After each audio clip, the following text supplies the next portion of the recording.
Mnapoitwa kufanya usaili, wale ambao watabahatika kuitwa, utaratibu wetu ni kwamba unatakiwa uende na vyeti pia original.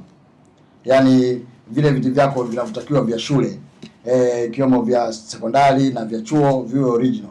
Sasa wakati mwingine unakuta mtu anafika kwenye kituo, anafika pale hana vyeti hivyo, anaanza kulalamika, sio jambo ambalo tunalitaraji litatokea. Kwa hiyo kwa wale ambao wanafuatilia, ambao vijana wao wamepokea wito wa kwenda kuhudhuria usaili, basi tunaomba sana waweze kufanya hivyo, waende kwenye vituo na yale maelekezo ambayo yametolewa ndani ya ujumbe unaotumiwa.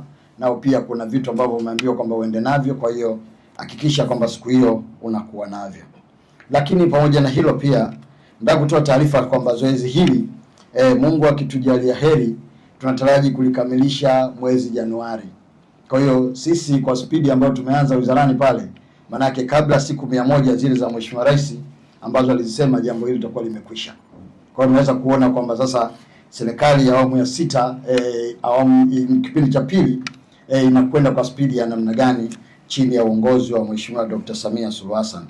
Kwa hiyo Januari kitakachofanyika ni kupangiwa watu vituo vyao, na bahati nzuri zaidi najua saizi katika dunia ambayo iko kidigitali, hata ile placement yenyewe utaipata kwa njia yako ya simu. Kisha sainiwa tu ile barua kwamba bwana Ridhiwani umefanikiwa, basi nakuja unaona kabisa na kituo changu, kama nimepangiwa Dar es Salaam, nimepangiwa Bagamoyo, nimepangiwa Tanga, nimepangiwa Arusha, utaiona mwendani. Huna sababu ya wewe kutoka unakotoka kwenda wizarani pale au kwenda kwenye ofisi yote kwenda kutafuta kujua umepangiwa wapi. Kwa hiyo barua zitatoka na zote zitapitia kwenye mfumo pia.